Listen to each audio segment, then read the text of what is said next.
전라도의 음식이 맛있는 이유가 뭐예요? 이유가 맛있다라고 생각하는 거예요. 진짜 맛있는 것이 아니라. 맛있고요. 그럴 대구에서 수 살다가 전주에 와서 밥 먹어봐요.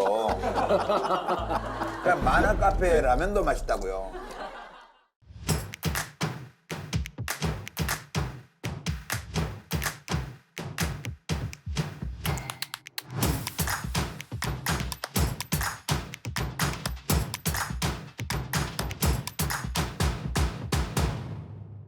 여러분들은 우리 대한민국 중에서 어느 지역의 음식이 제일 맛있다고 생각하나요? 혹시 전라도라고 생각을 하나요? 전라도에 가면 김밥 천국의 김밥을 먹어도 맛있다, 만화방 라면을 먹어도 다르다라는 마치 전라도 음식 찬양에 가까운 얘기를 들어본 적 있을 겁니다. 또 서울 및 수도권에서 전라도 식당, 전주 식당, 남도 한정식, 광주회관 등등 전라도 지역을 연상케 하는 식당 간판을 쉽게 볼 수 있죠. 똑같은 역사를 지닌 한민족인데 특정 지역의 음식이 더 맛있는 이유 혹은 맛있다는 인식을 갖게 된 이유는 뭘까요? 몇 해 전에 방송됐던 알쓸신잡 전주편에서 이와 관련된 재밌는 장면이 있었습니다. 저녁 식사를 하는 장면에서 전라도 음식이 왜 맛있는지에 대한 질문이 나왔는데 황교익 씨의 답은 이랬습니다. 7, 80년대 경상도와 경기 지방을 중심으로 산업화가 진행되면서 전라도 지역은 농업 특화 지역으로 남아 전통을 보존할 수 있었고 사람들의 인식 속에 전라도에 가면 무언가 특별한 것이 있을 것이라는 인식이 심어졌다는 겁니다. 이에 유시민 작가는 강하게 반발했습니다. 인식의 문제가 아니고 존재의 문제라고 말이죠. 경상도에서 낳고 자란 본인은 이런 음식에 대해 전혀 알지 못했고 맛있다고 인식하는 게 아니고 정말 맛있다고요. 유명 칼럼니스트임에도 불구하고 황교익 씨는 이날 방송에서 명확한 과학적이거나 역사적인 해석을 하지 못했습니다. 그래서 오늘 시사인 스토리에서 그동안 누구도 명확하게 설명하지 못했던 전라도 음식이 맛있는 이유를 다뤄보려고 합니다. 전라도 음식이 맛있는 이유는 바로 소금입니다. 한국 음식의 맛을 결정하는 것은 흔히 손맛이라고 하는 음식의 간 또는 양념인데 소금은 그 자체로도 훌륭한 조미료가 되지만 더 핵심적인 이유가 되는 액젓과 젓갈의 발달에 영향을 줍니다. 물론 한국 음식의 가장 기본은 간장, 고추장, 된장이죠. 찌개를 끓이거나 무치고 조리고 할 때 쓰는데 이건 한국의 어느 지역에 가나 차이가 없습니다. 전라도는 이 기본 바탕에 액젓과 젓갈을 사용해 더 간간하고 감칠맛이 나는데 이게 음식을 더 맛있게 만드는 거죠. 멸치 액젓, 까나리 액젓으로 대표되는 액젓, 그리고 조개젓, 새우젓 등의 젓갈은 소금이 엄청나게 들어간 고염식품입니다. 냉장고가 없던 오랜 옛날부터 여름에 음식이 상하지 않게 보존하기 위해서 개발된 염장 기법이기 때문입니다. 근데 이 염장을 하기 위해서는 엄청난 양의 소금이 필요합니다. 거의 재료 반 소금 반이라고 할 수 있죠. 그렇게 소금이 풍부한 전라도 지역에서 다양하고 많은 양의 액젓과 젓갈을 만들고 음식에 사용할 수 있었던 것입니다. 소금이 전라도 지역에 얼마나 많은지 설명해주는 통계 자료가 있습니다. 2021년 기준으로 전남이 전국 천일염 생산의 94%를 차지했는데 양으로는 26만 4천 톤, 금액으로는 1772억 원입니다. 천일염은 바닷물을 염전으로 끓여들여 햇볕과 바람으로 증발시켜 만드는데 전남 해안 지역은 조수 간만에 차가 커 염전이 발달하기에 최적의 조건인 거죠.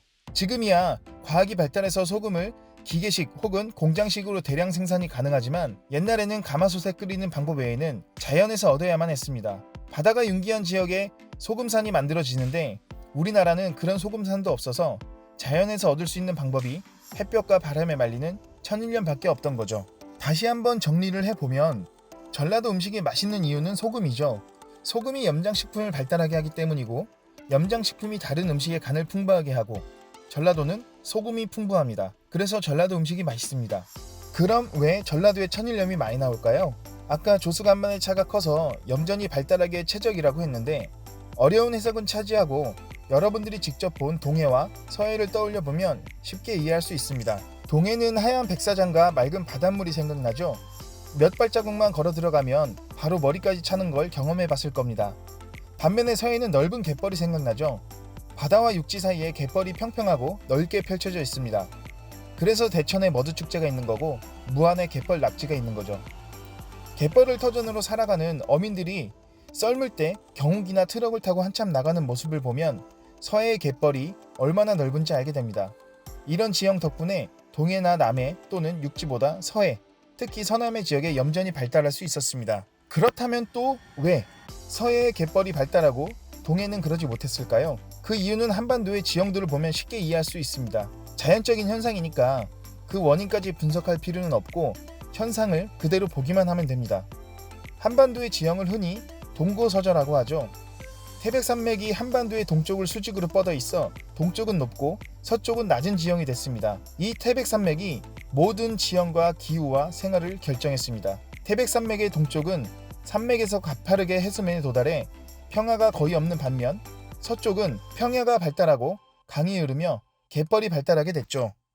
이런 지형 덕분에 전라도의 음식이 더욱 발달하게 됩니다. 소금이라는 강력한 요인 외에도 평야와 강이 주는 풍부한 농업 생산량과 지리산과 바다와 갯벌 그리고 평야에서 나오는 육해공을 망라하는 다양한 식재료가 시너지 효과를 내면서 음식을 더 풍요롭고 다양하게 발달하게 한 거죠. 2021년 기준으로 우리나라 쌀 생산량은 전남, 충남, 전북 순으로 많고 이 세 지역이 전체 생산량의 60%를 차지합니다. 전남이 쌀 생산량 1위라는 거죠. 임진왜란 당시 이순신 장군의 수군 활약으로 곡창지대인 전라도 지역을 지켜낸 것이 전황을 바꾸게 된 계기가 되었다고 평가하는데 이미 그 시대에도 전라도가 곡창지대였다는 걸 알게 해줍니다.